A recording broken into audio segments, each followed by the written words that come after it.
Hi, Rebecca. Thanks for having me.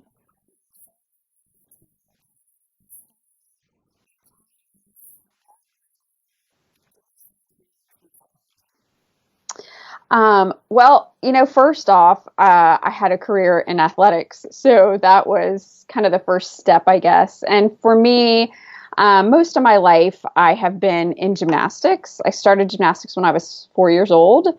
And really, I started because I was following in my sister's footsteps, my older sister's footsteps. I did some other sports when I was in elementary school. And by the time I was in junior high, I really kind of focused on just gymnastics. And by the time I was in high school, I was starting to get really serious about gymnastics. And really, my entire identity was wrapped up in gymnastics. So it kind of was all consuming at that point. And I wanted to do gymnastics in college, and was fortunate enough to be able to go to a Division One university, a small Division One university, and compete. However, my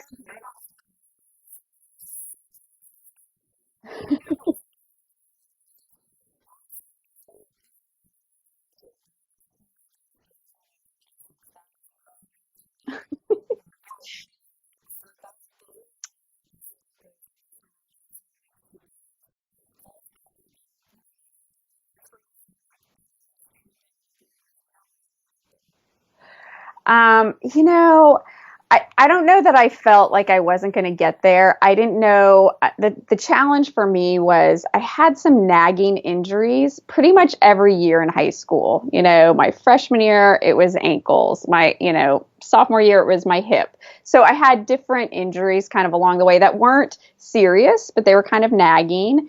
And so when it was time to like do videotaping, and when I was going to college, they didn't start recruiting 5 years ahead of time like they do now. That was probably better, actually.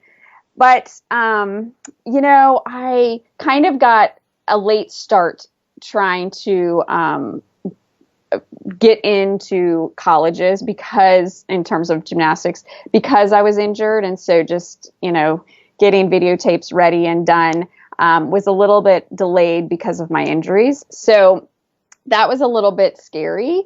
And then I just went on, I had to be a little bit proactive because of that. So instead of having a bunch of coaches call me, I reached out to them. And then I went on some recruiting trips, a couple of recruiting trips. And I would say, like, I was fortunate that then I was able to get on a Division One team, but there's Division One, there's Division Two, there's Division Three that all have gymnastics programs. And for me, college gymnastics was the best time of my life. And so anybody who is wanting to do gymnastics, I would say, keep working for it and keep your options open. Like, don't be tunnel visioned into a specific school or even a division, because there's so many good programs that are out there that may not be Division One.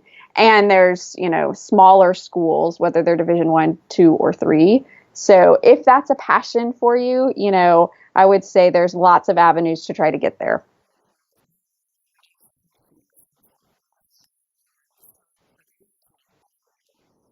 Mm.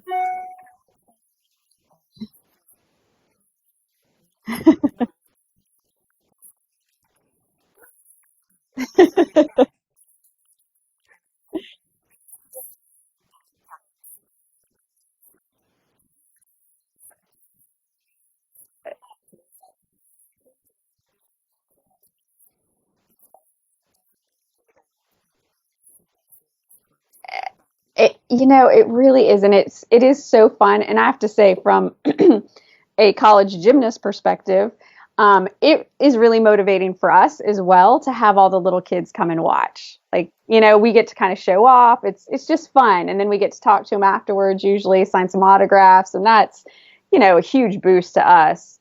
And also I judge gymnastics and I judge college gymnastics, and I have to say, going in and judging, it is such an amazing atmosphere. And to give a 10 is even more incredible. It's a little bit you get nervous, but it was so fun.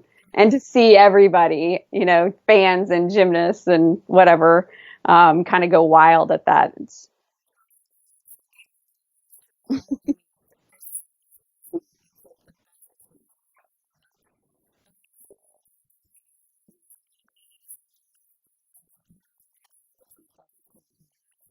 right.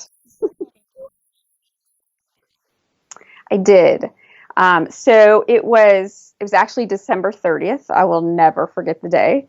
And I was on uneven bars and I fell. And I had actually been out for 2 months prior to that because I had mono. And so when I came back right after Christmas, I had to kind of change my routine. I had to take out my hardest skill, really, which was a ginger at the time, and then it just changed my whole routine. And so going into a another skill, I just had totally different swing, and I felt like every time I warmed it up, I felt like I was just going to fly off the bar, peel. And I went and I told my coach that I felt like I was going to peel, and he said, "Okay, let me watch." So he watched as I peeled and flew right over the bar. So I was going into it. I was in a handstand position because I was going to land on the low bar in a handstand, and I just fell right over it. And I remember coming down thinking, tuck your head and roll. And then it all happened so fast. I also remember thinking, I'm not going to make it past my head. And so I don't know if instinctively I put my arm down or if it just caught, but I dislocated my elbow. And then when I went to the emergency room, the doctor reduced it and kind of failed to look at the right x-rays, I think. And he told me that I didn't have any bone chips and that I would be back in 6 weeks. And I thought, 6 weeks? Oh my God, that sounded so long. But as it turned out, I did have a huge bone chip. It was the size of a quarter, and you can't leave that floating around. And so I had to have surgery. Immediately, I had surgery, and they pinned it back together. And then the doctor left me immobile for about 8 weeks. And what happened is I came out of that, and I was immobile for 13 months. So I had no mobility of my arm. And fortunately, with a few more surgeries and 13 months of physical therapy, I was able to regain almost full movement of my arm and was able to go back to gymnastics.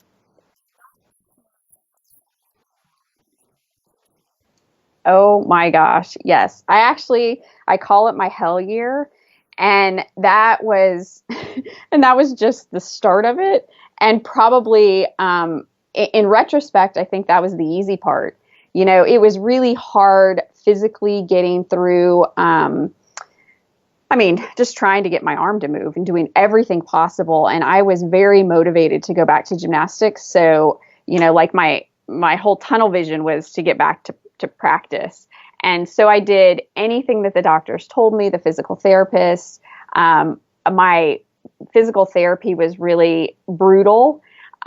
So that was really hard. And to go through all of that and to see no forward progression or very little forward progression, it really just started impacting me psychologically. And that I would say was the much harder recovery, and just trying to get through that. So, at the time, I should have been diagnosed with depression. I wasn't because I didn't even know to go see somebody. But definitely, like now that I know what the symptoms are and the criteria is, I certainly fit that criteria. So that was probably one of the biggest emotions that I felt kind of throughout. But then there was also, frustration and a lot of fears of coming back and, whether or not I would be able to come back. And if I did come back, would I be as good as I was before? And being out so long, was I going to be replaced? Was I still going to have a spot on the team? All of those things.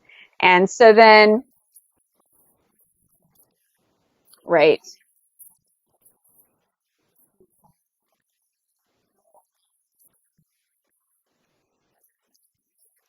Yeah, very common.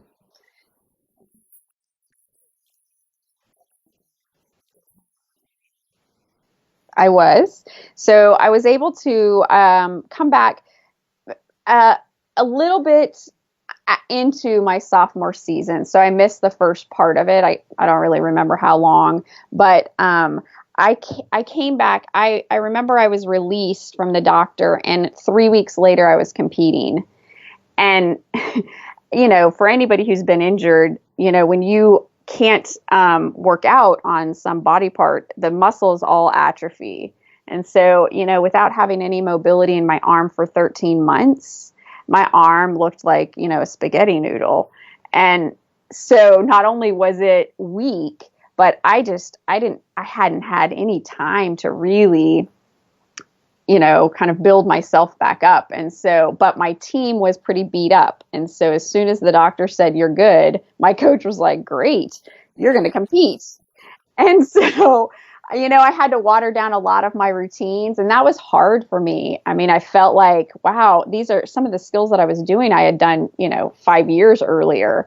And so that was another kind of beat down to my psychological self. I felt pretty low, and so that was a challenge as well. Just getting myself back, and not really having the time, the appropriate time to do it. And so eventually I was able to get through it all. And by the end, actually, by the time I graduated, my last gymnastics meet was my best gymnastics meet. So, I was able to come through it all. The one kind of regret that I have is before my senior year, I decided to stop working bars. And I did that because I really wanted to, I was wanting to get into our floor lineup. And to do that, I really needed to have some more skills. And so I was trying to work on this triple full and, whatever. And so I gave up bars, and my coach let me do it for the summer.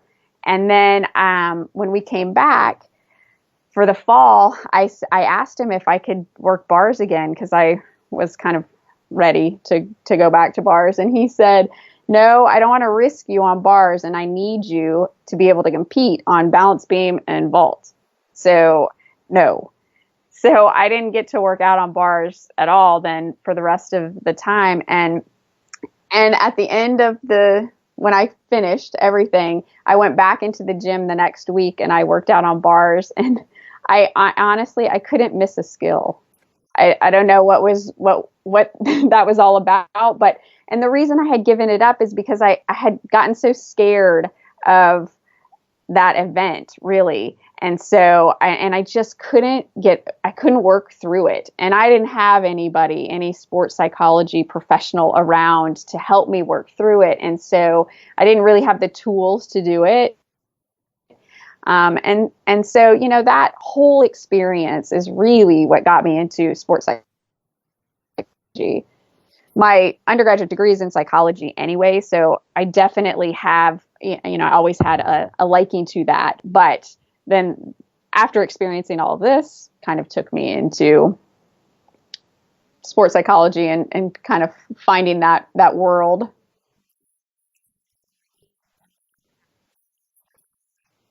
Yeah. And that got me into sports psychology. Okay.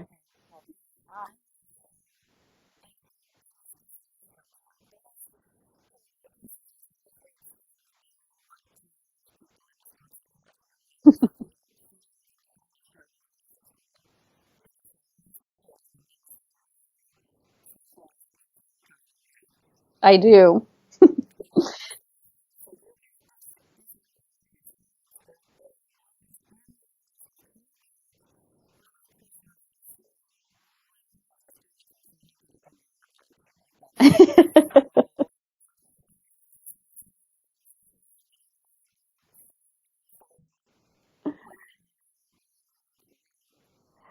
Yes.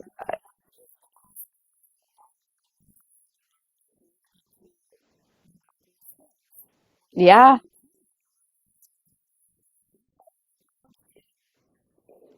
exactly right.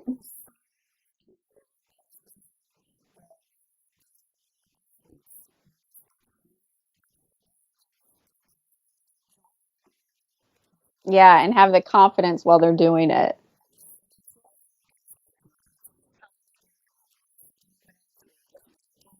Yeah. Yeah, I feel like a lot of, there's a lot of athletes out there that struggle from time to time. And so I end up, I that's one of the areas that I really enjoy working with athletes on is just trying to help them find their confidence, regain their confidence. And a lot of that has to do with fear. And whether it's, fear of a skill or fear of failure or, feeling like they're in a slump. I've had a lot of baseball players feel like they're in a hitting slump. And so, just trying to refocus, figure out what to focus on.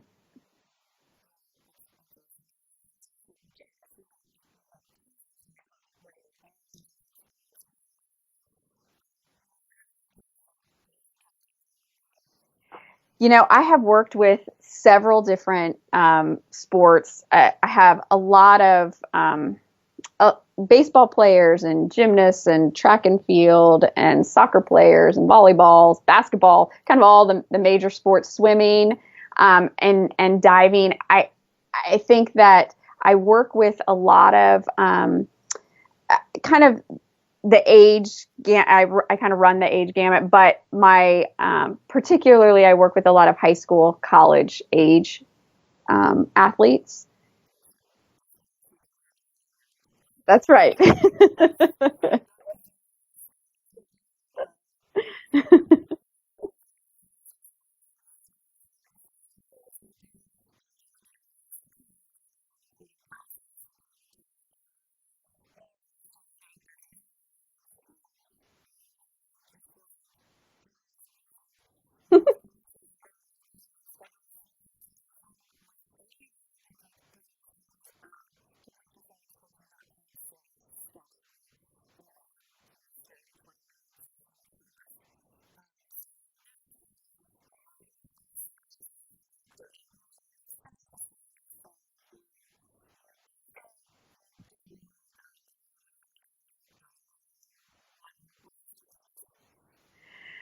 Well, so I am a full time professor. So that keeps me very busy, and I teach. I teach in San Francisco at University of San Francisco, and my area is sport and exercise psychology.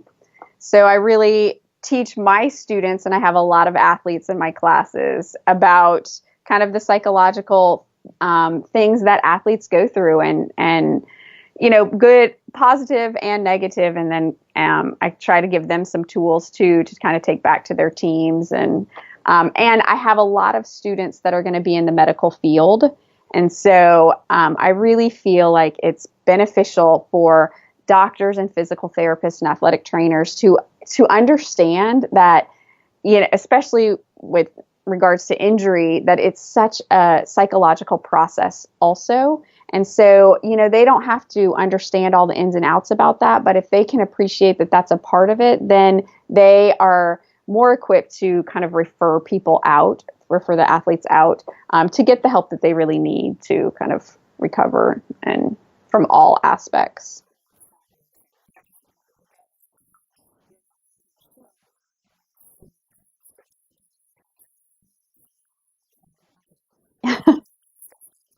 Yeah, exactly.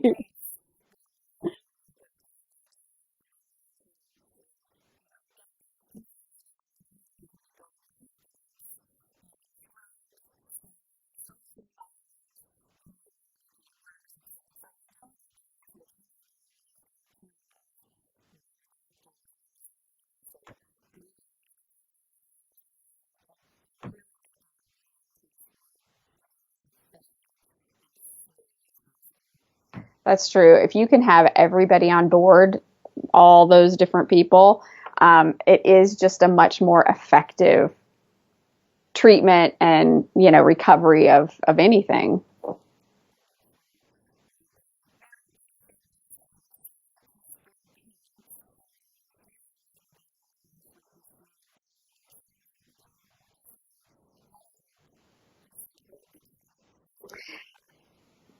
I think one thing is to recognize that that's normal. Like this is what happens. You go on this emotional roller coaster, and to just appreciate that and to understand that, your child is probably going to, on days that they feel good, you think great, but don't feel bad then when the next day they're frustrated and maybe even angry. And one of the things that I've found with working with injured athletes is their mood is very variable, and it really varies a lot on whatever the injured body part is, how it feels. So if they wake up in the morning and that body part feels pretty good, loose, they have pretty good mobility, they're in a pretty good mood. If they wake up and they feel like it's tight, sore, doesn't move a whole lot, then their mood might be really bad. And they tend to take it out on everybody around them. And the other thing that athletes do is they tend to push the support away. So you as a parent might be trying to do everything you know to do to be very supportive, and your kid is still pushing you away. And just understand that that's actually part of their process. And to just be, try to still give them a little support so they know that you're there when they're ready for it. But let them take their own journey, because that's what they need to do. And I would also say that one of the best things that any injured athlete can do during this time is to pick up a journal and start journaling. Because if we don't get our emotions out, the emotions don't go away. They just keep resurfacing. So by getting them out, and one of the ways to do that is to journal. Yeah. Or times. Yep. Yep. A pin can drop. Yeah.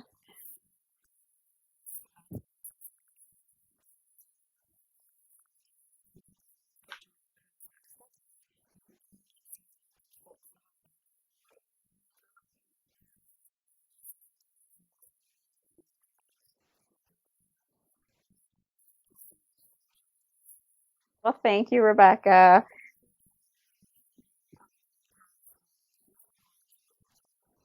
Okay, great. Thanks. I'm so glad to be a part of the team. All right. Thanks. Bye.